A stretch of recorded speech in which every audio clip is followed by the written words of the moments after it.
Hey there, folks. I'm Matt Hansen, And I'm John Johnson. and you're listening to Planes, Trains, and Comic Books. the podcast where we discuss favorites we've reread, both classic and new comics we want to read, and everything else in between.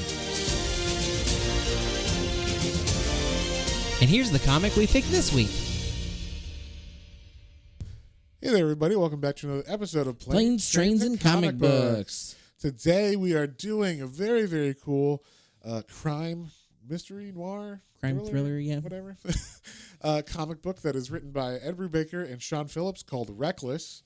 And it is a very cool idea that Sean Brubaker had. This series is the beginning of, I guess, what in novels would just be considered a novel series or whatever, where you have one book surrounding, or a bunch of books surrounding one character going through multiple things, much like Tom Clancy's, what's the Sum of All Fears books or whatever, the Patriot games. Jack Ryan. Yeah, Jack Ryan, there you go.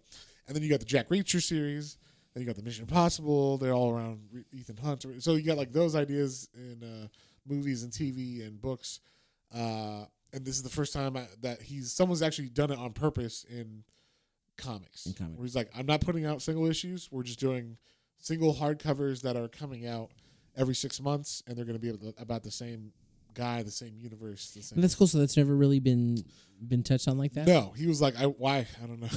Yeah, I mean, that's true. All I can think of there, all the comics always come out in single issues, but that's really cool that they did that. I mean, obviously the pandemic helped. That's what happened. Yeah, he was like, well, we can't put out single issues this year. So, like, what if we just put one out in April and then one out in September or whatever, and then that pays for as long as they sell, which he's built up his name enough. So if you don't know, we should also Ed Brubaker is half of the team that created the character Winter Soldier from Marvel, and he wrote that whole awesome run of, was it 25, 40 issues? I don't know. It's something like, it at least goes to 25 because that's when Captain America gets shot. But past that, I know he wrote at least for 40 issues or something. So he's got this giant run of Captain America that is what all the MCU movies are based on. Yeah. So all Civil War, Winter Soldier, the Captain America original, first movie. And it is by far like the best Captain America run, I think. Like, it is, yeah. At least in the last 30 years. Yeah, 30 maybe? years. Yeah. So, and the art's really good in it too by Steve Epting. So definitely check that out if you wanted like a Marvel or more mainstream version of this guy's kind of spy thriller. That's what it is too. He writes spy thrillers, crime noir, pulp, action, that kind of stuff. So very specific. He's very, very good at it because he's the only guy that writes this many of them. So like this is his, I'm going to make my own franchise that's going to be my character, and it's going to be, I'm going to actually make some money off of this if this does well. Yeah, if they make a movie of this, God damn it, I'm getting paid for it because he didn't get anything from Winter Soldier or Marvel or on any of that stuff. So, except for he was in the movie, and he said he got more money for being in the movie, like the appearance or whatever in the background, than he got for creating Winter Soldier and the whole storyline for Civil War, and that. Yeah, that's a shame. Yes, it is. So, and then I don't even know if Steve Epting got anything, the artist. So, but anyway, they write stuff together still. They did another comic called Velvet that I did a review of this week on YouTube. So check that out if you are interested in that at all. That one's more like a spy thriller. But this one is more of like a crime noir, less spy. There's a little bit of government stuff in it, but he likes to kind of mix them all together, which is kind of fun. They're not just stuck to one genre of that specific subgenre or whatever. So, but this one takes place in the 80s, which is funny because he actually mentions at the end that it's much easier to write crime thrillers and noirs in the 80s because there's less technology and cameras and phones and shit. So, yeah, that's one of the things I'll say going into this. Like, I was like, okay, cool. Yeah, it'll be like a thriller, and there's crime stuff that they're watching out on, and I forgot because, again, of technology and all of the current movies and things. It's like, wow, like I forgot how much drama and tension you build by not having cell phones, by not being able to have like instant access to things. Right, yeah. Yeah, this was like, it took me back and I was like, oh man, this is badass. Yeah.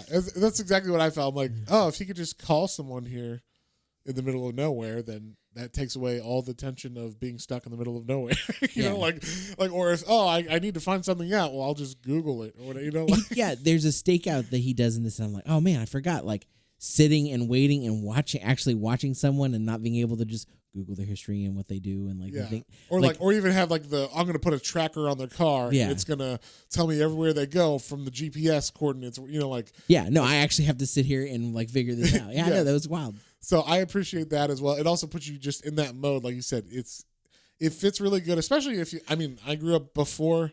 We're the last generation here that grew up kind of before computers took over. Yep. So I still know what it was like to have to make a phone call on a public phone or things like that. So without being, I had a cell phone when I was 16. I think is when I got my first cell phone. Well, how old were you? I was like 13, 14, I think. Okay. Goddamn, rich kid. No, not by any means. I'm just kidding. But yeah, like, I mean, and mine was like that Nokia brick, and the most thing I did with it was play Snake on it. Yeah. And then other than that, I could call my mom to pick me up from the movies or whatever. Like, there was no reason for me to have it other than that. So nowadays, it's much more versatile and much more usable, but also it takes away all the mystery and suspense. Unless you're like the best writer ever and can, somehow manage to think of everything that could be thwarted in your mystery by technology. He would have called, but his cell phone was miraculously dead. Yeah. And then he had Verizon. That's why. And then That's what I would do. He went to use the internet, and that too was also out. Yes, he forgot to start. He just forgot to turn his phone off and on again for a month, and so nothing worked on it. That's what I. He forgot to pay his internet bill that month. God damn it! Yeah, that's what you'd have to do basically is just negate it like it is the 70s or something.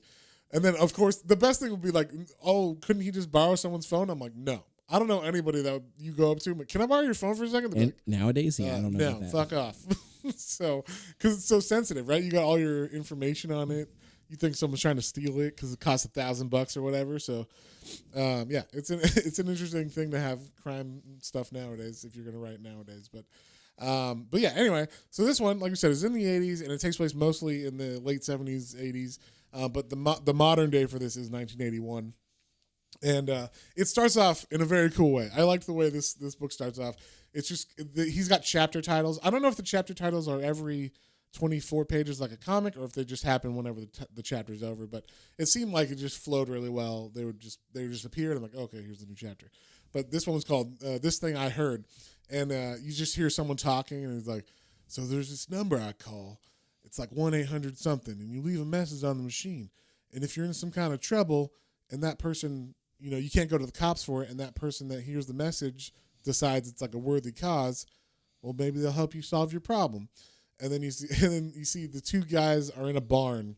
They're like outside the barn. You heard the guy talking. Inside the barn, they cut to it, and there's a dude that looks like Kevin. I said Josh Brolin. You said Kevin Bacon. Just like a grizzled Kevin Bacon, Josh Brolin from No Country for Old Men. Exactly. Yeah, Llewellyn there. He fits in, and but it's like basically this is like the bad guy saying, so I heard about this guy, so I guess that's you, huh? And then you see another person in there that he was talking to, and he's like, you make a lot of money doing that? Or, you getting a shit ton of business? And the guy's like, not really. Like, sometimes I do, sometimes I don't.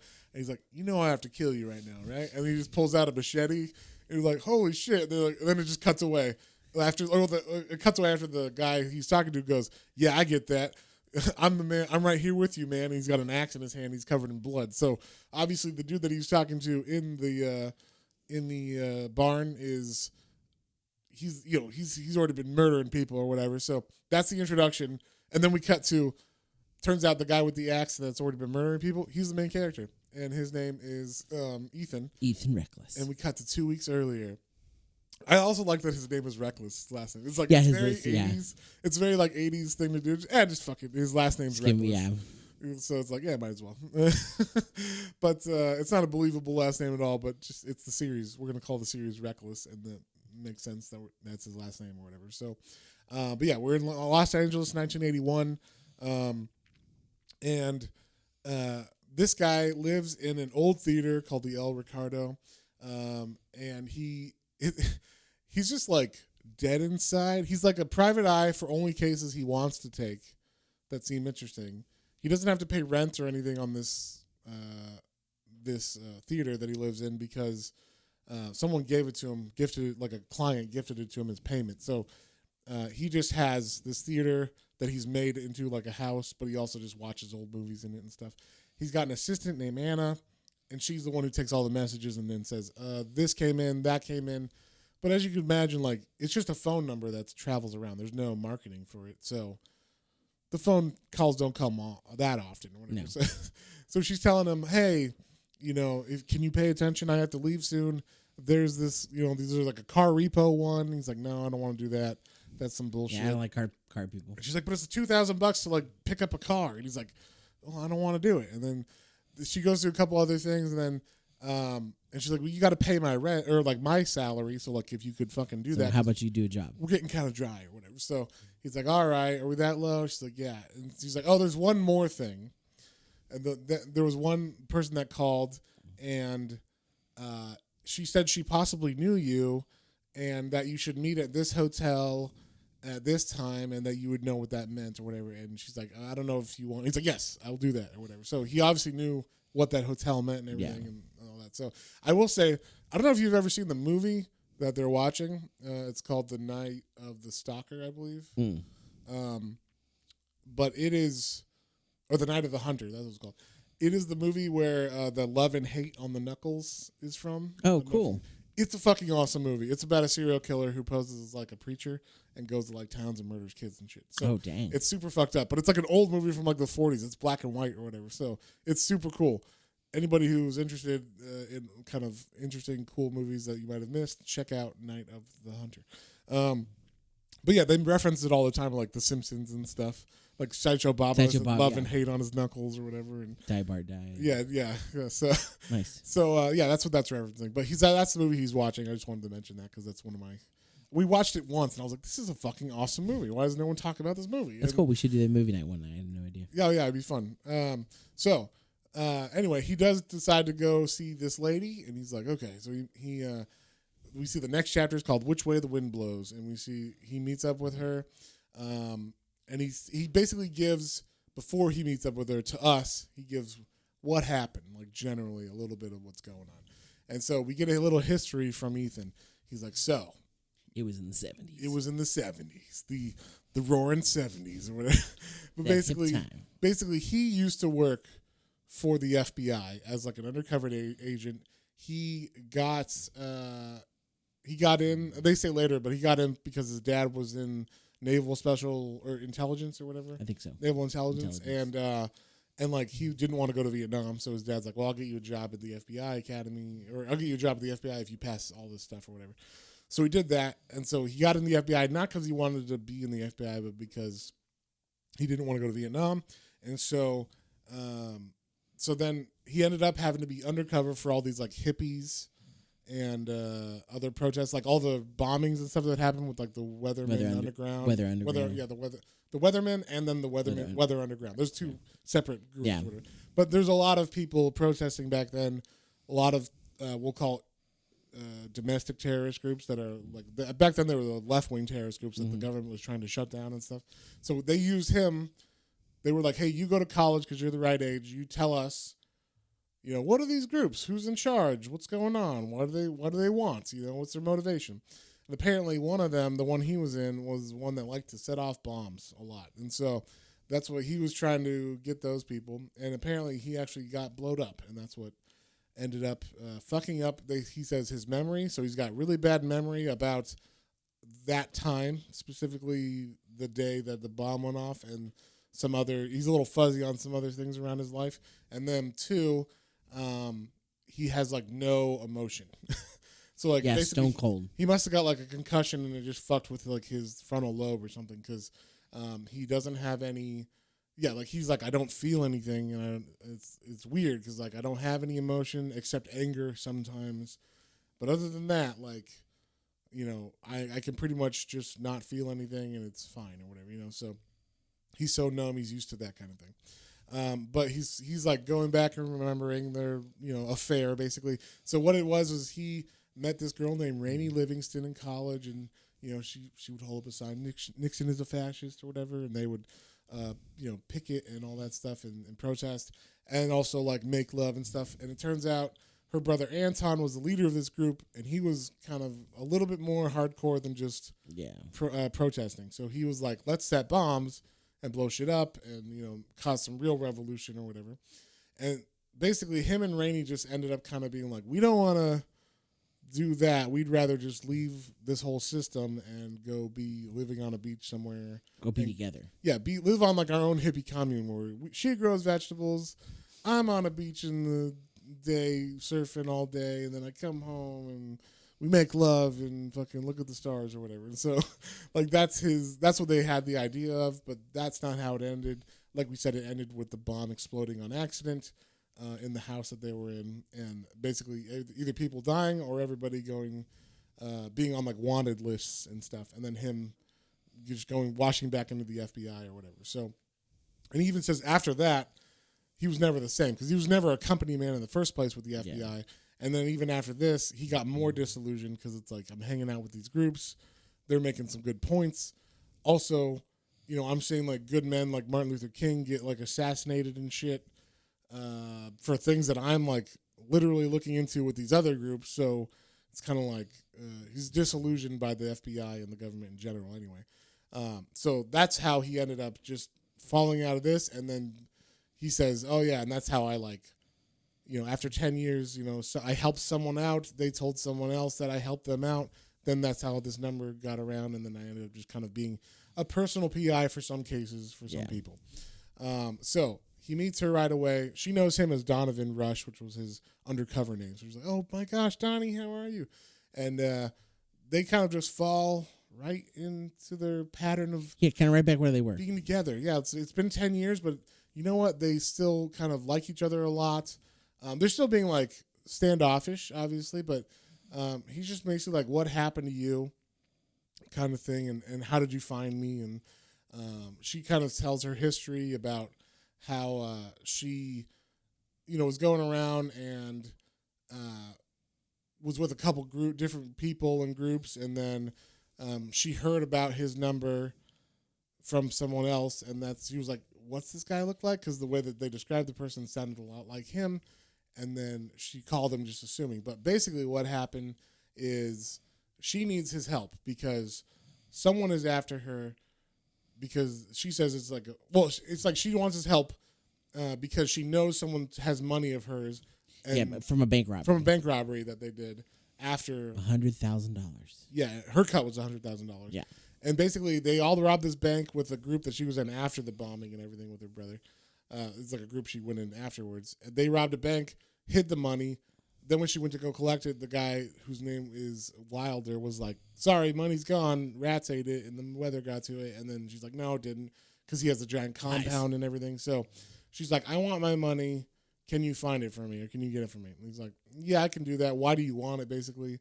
Is it just to, like, snort it up your nose or whatever? And she's like, no, I want to go move away to, like, Costa Rica or whatever. So she's trying to get out of the country, and she just reminds him, like we said, I want to live on a beach for the rest of my life and not deal with that. So he buys it, and I'll say he buys it because it's a little too good to be true. And he's a little too easily conned in this one, we'll say, because I feel like it's a little too personal. Love interest, yeah, it's a little too personal. He still has feelings for her. It's like, I guess, Rainey, if that's what you say, okay. Right. And as the reader, I don't know if you felt this the first time I read it. I didn't feel that at all. I didn't feel like he was being conned. I thought she was telling the truth. Yeah. So no, I thought she was telling the truth too. Okay, so we'll get more into it. We'll get more into it later on. But this whole thing is a big con, as there always is with crime thrillers and stuff. And and I mean, we thought this is way more twists than I thought there would be too. Like, yes, I expected like one maybe, but we'll get into it. There's some good stuff. For sure. So basically, but she's as far as he knows, she's up on the up and up. Just wants this to get her money and get out of here. And she's like, she also says, which I think is funny. She's like, I ended up becoming those like suburban moms I always hated, and I never wanted to do. And it was like, you went from like a revolutionary in college to like having to be undercover, which meant that you're like always just pretending to be, someone you're not, which ends up being the people you hate or whatever. So I end up hanging out with these moms and shit that I don't give a fuck about. And so anyway, she gives him a one lead that's basically like, this guy says he knows how to get to Walker or whatever. So he goes to visit that guy, who's like a mechanic. I don't remember what his name is, but it doesn't really matter. Anyway, he works at this place called Sweeney's Mechanics, and she's like, "Hey," or I'm sorry, he's like, "Hey." Ethan's like, "Hey," he just shows up at this dude's work the next day, and is like, "Guess what? I want to know like where that money is." Apparently, he was one of the guys who was in on the bank robbery as well, and he was the guy who told her, "Yeah, your money's gone," because Wilder took it, but he wasn't Wilder, so. Yeah. This guy just had to live with it. His money probably got stolen too, if I had to guess, because he's working at a garage. So Ethan's like, "Hey, where's this guy Wilder? I want an address." And the guy's like, "Fuck you, I'm not telling you anything." And then Ethan just has to threaten a little bit, some violence. He picks up a wrench. I will say it's a wrench that probably is not going to be in a garage. It's like a plumbing wrench, but whatever. Maybe they had some plumbing issues. Yeah, maybe they had some plumbing issues in the garage. I don't know.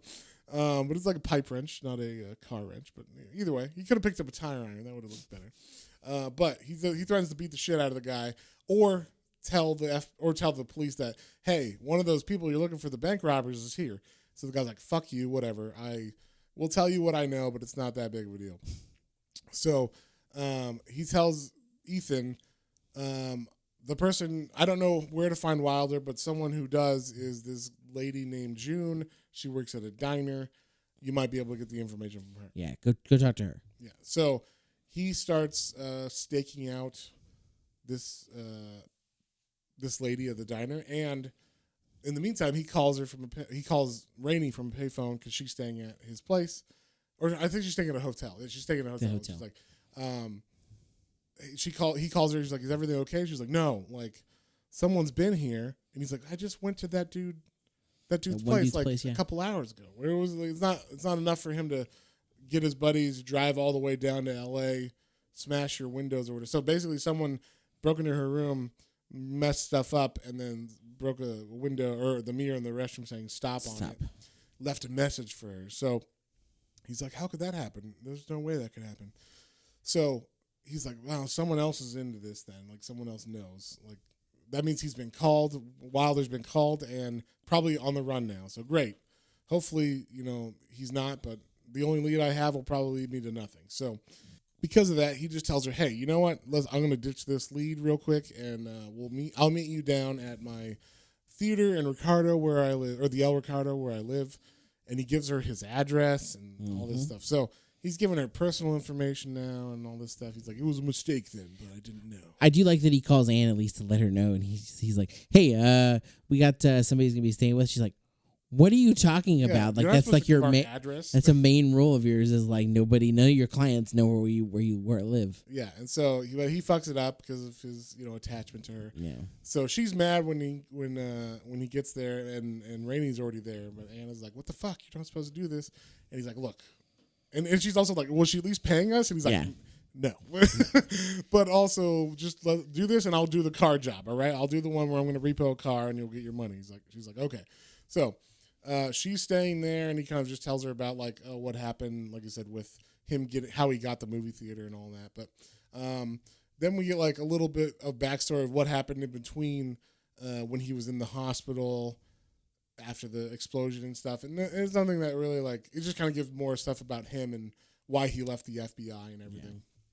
Yeah. And so, but then they have this like nice moment where he kind of says like, "I'm sorry for everything." He couldn't tell her that he's in the FBI, but he just tells her like, "I'm sorry for what happened.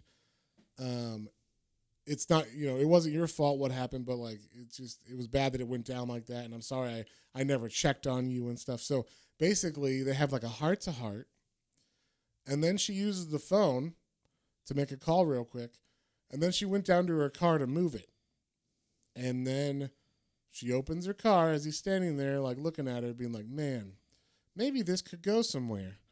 And her car blows up. Boom! Yeah, I know. I did not see that coming at all. Yeah, I was wondering because I could tell something was going to happen because the way they were, like the panels were laid out, like this happens, then this happens, then this happens, then this.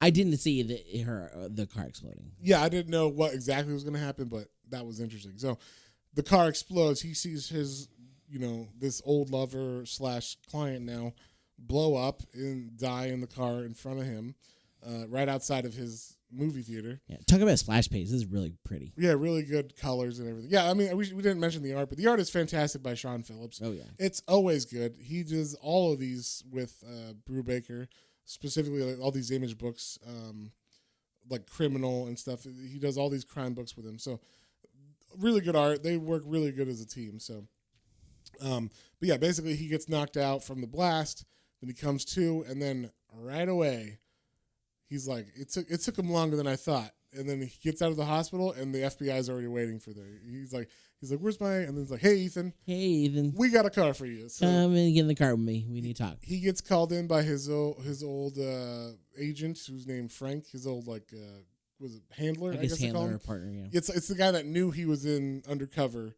It's kind of this reminded me a little bit just because of the undercover stuff of what's that movie with you fucking fireman.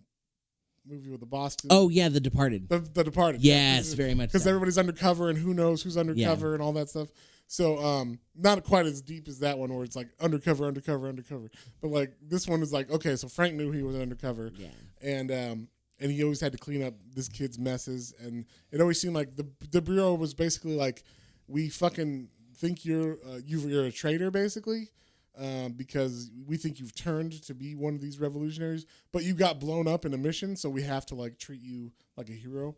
But basically, they're just waiting for him to wash out, and after they did that, he never heard from Frank again, and until now. So now he's like, oh, they know who Rainey is because she was undercover too. She was on the run, so they found out from her death in this bomb who Rainey was and that he was talking to her. So they're like, hey. Were you talking to her the whole fucking time, or just this last couple weeks or whatever? And apparently, this is a theme with him because that's one thing Frank says is like, how come every time, like you're the only one who sees the what happens? So yeah. Apparently, this is a running theme with him. Yeah. So whether that be in stuff that's happened in between, or stuff that happened when he was undercover or whatever, but it seemed like Frank still harbors grudges about shit, and so. So they kind of talk about what happened in the FBI and stuff and how basically it's Frank's fault that they didn't come in sooner before that bomb and arrest everybody. It was because Frank wanted to link everything to the Black Panthers. Instead of just taking this one group down, they wanted to take a bunch of people down or whatever. And then the best thing about this was, he's like, you know what? I don't fucking trust you, Frank. Because Frank's like, what? What's so bad about me? And he's like, I don't trust you. You know why? Because the whole time I've been talking, you drove me back to my house, a house that was supposed to be secret that no one knew about, and you didn't ask for any direction. So you've obviously been keeping tabs on me since I left or whatever, So you can fuck right off. Yes, you can fuck off. Leave me alone. Tell the FBI that I don't want any of this. So the interesting thing is now we got Ethan, he's basically spinning. He's like, the girl I kind of was in love with, my first love. Also, he says he lost his virginity to her and did acid with her the first night they like met or whatever. Yeah. Because he was a virgin when he went into the FBI or whatever. So like all these firsts happened on the first night they met. Definitely sinking in like this is his first love. They broke, the bomb happened and they broke up because of that. And so he's kind of spiraling like, I need to get I'm just angry now. I want to get revenge. Who is this fucking Wilder that blew her up? Because he thinks Wilder, was the one who was behind the bomb. And so he goes now back to the one lead he had, which was the lady of the diner. So he starts following her at the diner just for like 4 days. He just comes in every day, get breakfast and look at her and just see what's going on and then follow her on the outside. And it turns out he finds out she is dealing drugs, like basically meth to or cocaine. I think it's coke. Cocaine to truck drivers who stop at the diner. And then he's like, hopefully that's enough to scare her into giving me Wilder's information. And I think she's a native person because it's on it's near an Indian reservation. So he's like, hey, I know what you're doing. And she's like, fuck you, white man. Like, she's like, you think you're going to scare me, white man? I've been having white men yell at me my entire life. Yeah, so fuck you. I'm like, you're not going to scare me. I'm like a badass native bitch. So like, you can't do anything to me. And she tells him to fuck off. She's like, great. Like, that's it. Like, that was my leverage. So then he's like, I'll just take a bath.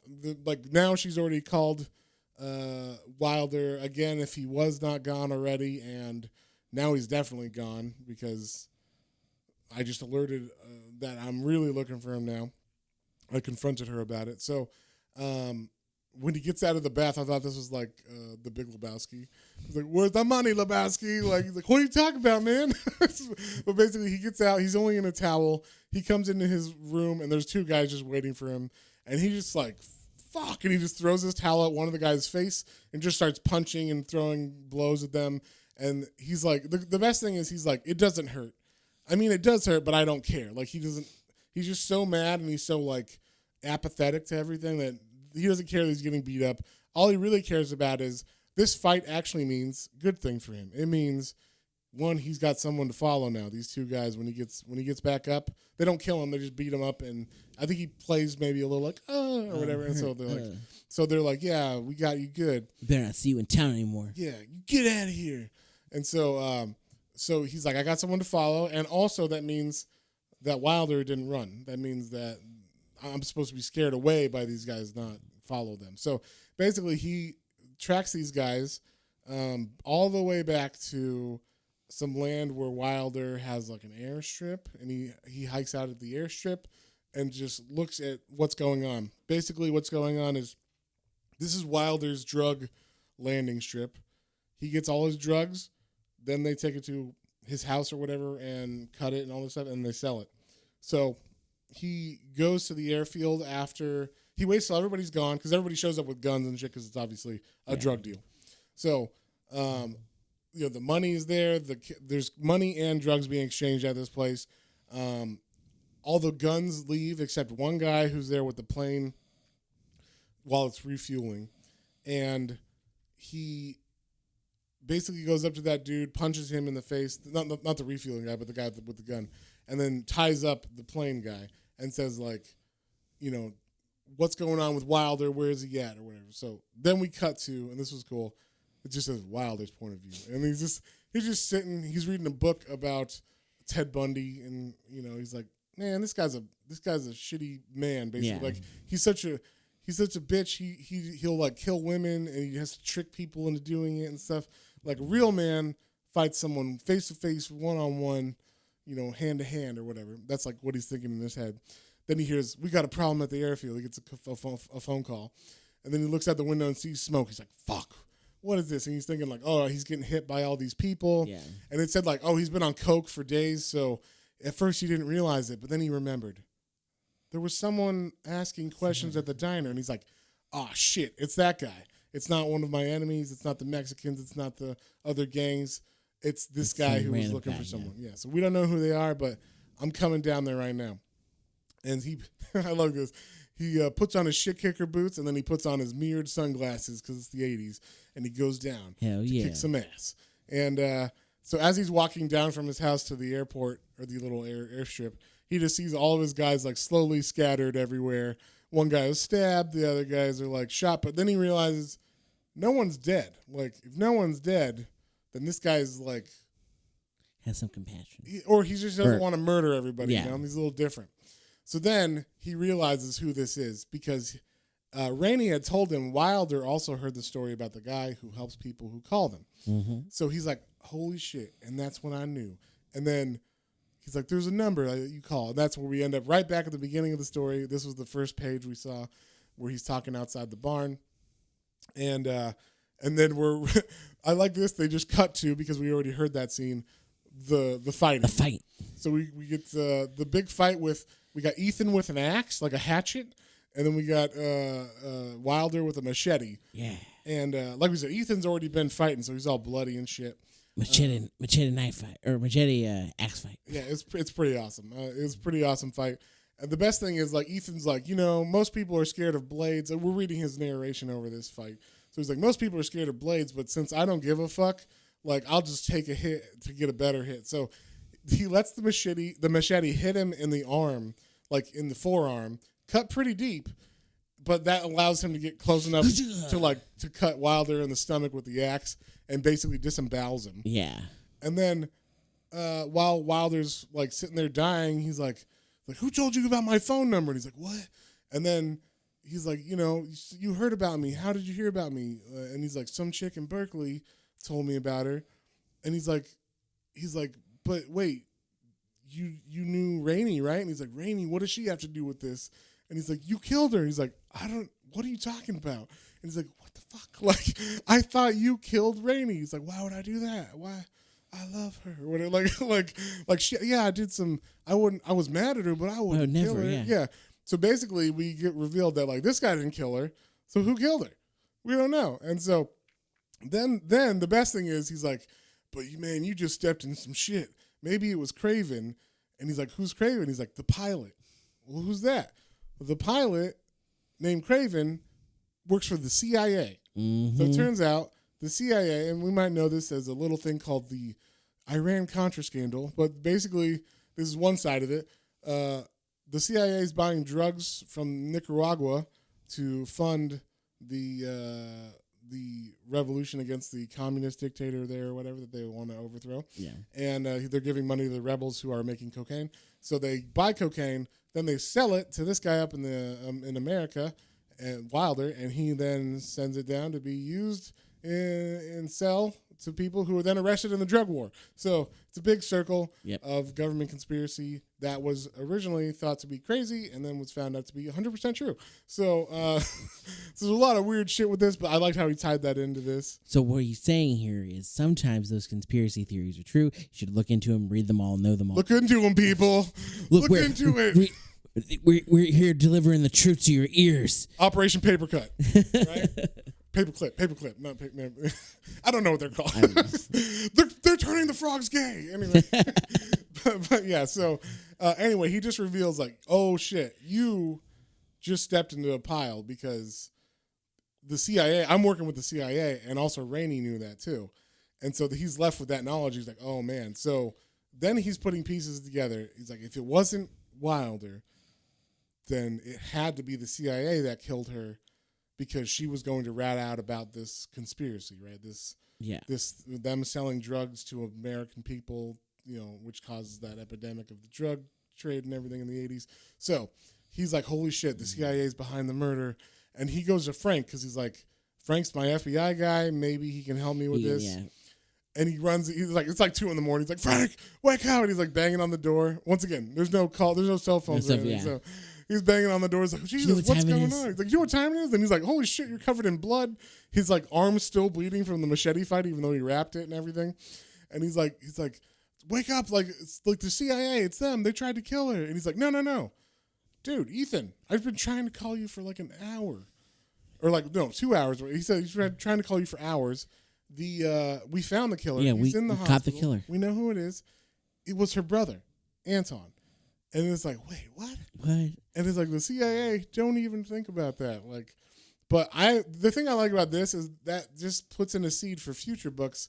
We can recall the CIA line and have it be in a future story, which I liked a lot. There's a lot of little seeds they sprinkled in this that were like, oh, that's going to be potentially a future story. That's really cool. So turns out Anton, her brother, is the killer. They see that at least he's arrested for that.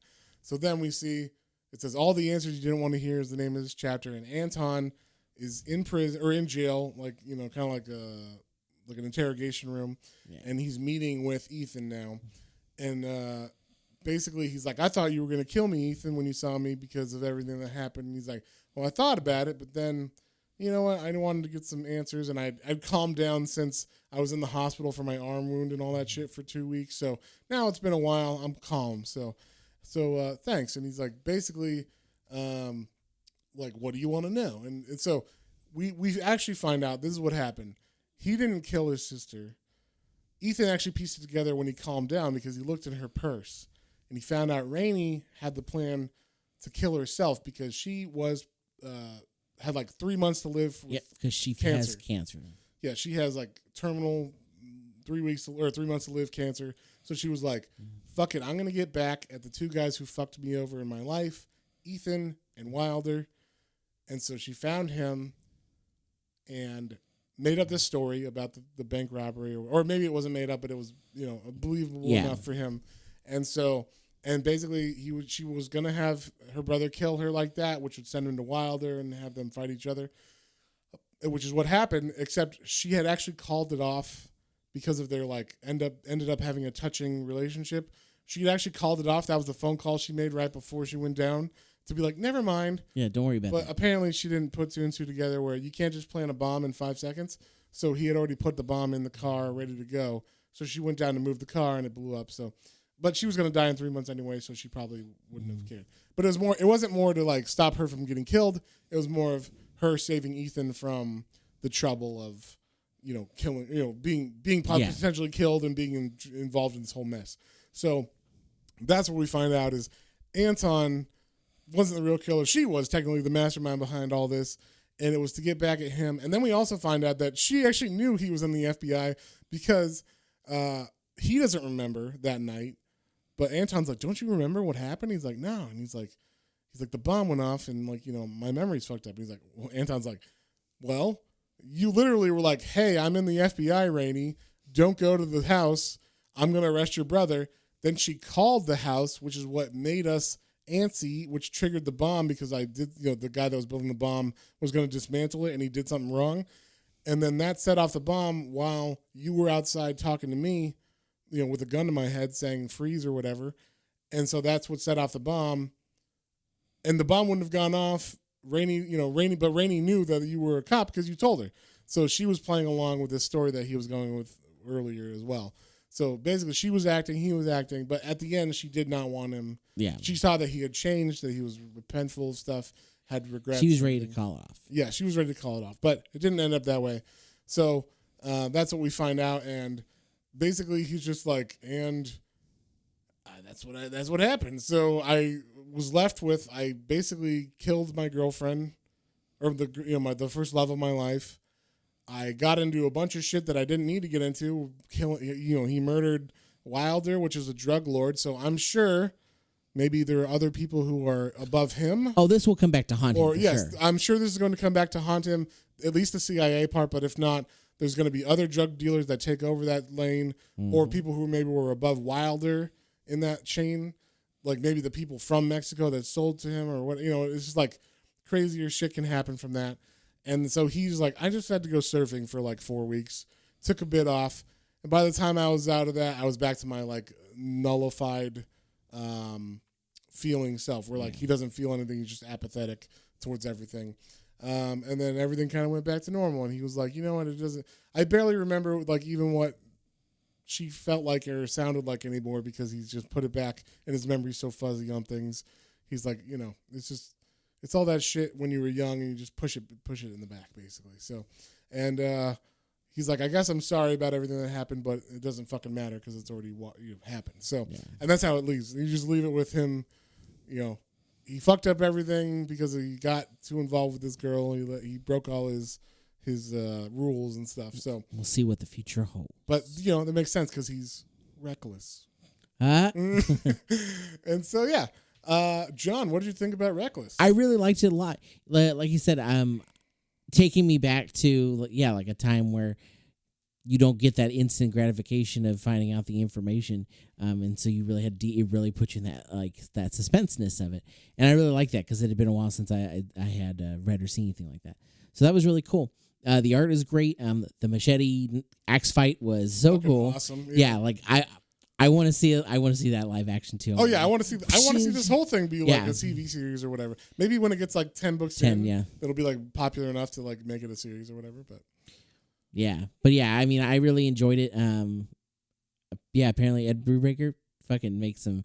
He's a damn good writer. Kicking ass. Yeah. I actually went and I've been slowly buying all his books and reading them. So I'm kind of like, we will probably be reading more of these crime books by him. There's the one I was talking about, the spy thriller named Velvet. That's by him and Steve Epting, the guy that did the art for the Winter Soldier Captain America run. That book is fucking awesome, and it's only 17 issues long. It's a whole story complete. Nice. So I'm like, we might just read that one at some point too. It was such a good story. I read it in like an hour. It was 17 issues. Oh, nice. It's not even really. If you didn't even feel that long. It doesn't feel that long, but it's definitely like a full crazy spy story that you're like, whoa, there's all these twists and turns and all this shit. But yeah, it was really good. And then the same with this is at the back of this book, they even say the next Reckless book is coming out in 6 months, and it's called Friend of the Devil. I just read that one. It was fucking awesome. It's all like satanic panic, Hollywood, fucked up Hollywood stuff with the Satan stuff and everything. It's good stuff. It's good. That's fantastic. Yeah, it's great. So I just want to keep these going. We'll probably do if once we catch up on their order, like once they're like, oh, in 6 months the next one's gonna come out. We'll do them as they come out.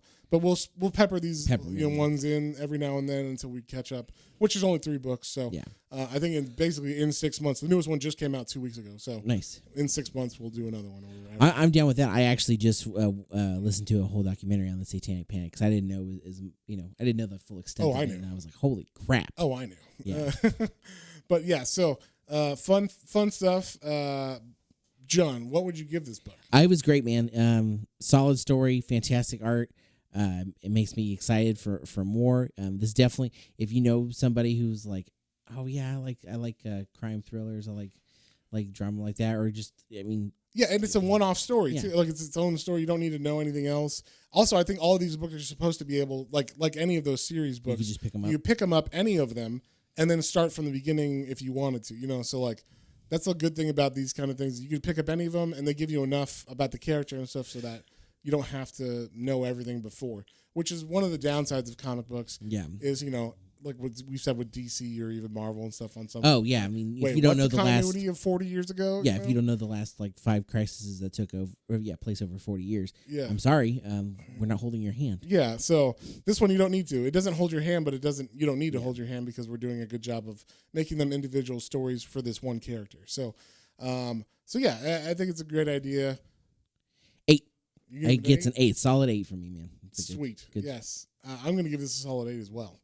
I just think it was a really good introduction to the character. Yeah. And it's good because it explains why his name is Reckless too, because he is so reckless with things.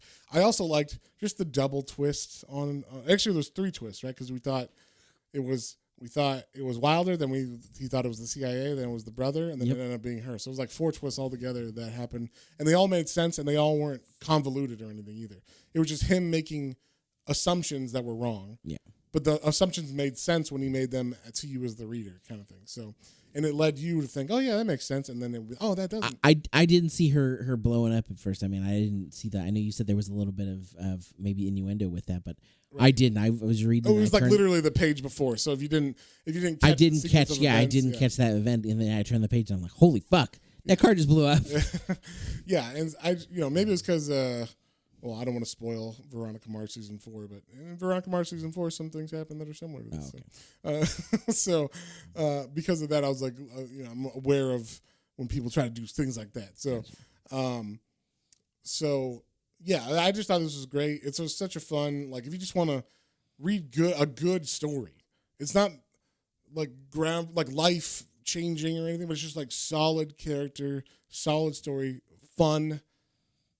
Great Christmas present. These are all still available on hardcover and everything. So if you know someone who's interested who likes maybe mystery thrillers, who wants to get into comics or is interested in potentially reading comics, check it out. And I should say these are mature. Like there's nudity and violence and stuff like that. But he does stuff that they say Batman is not willing to do. That's all I'll say.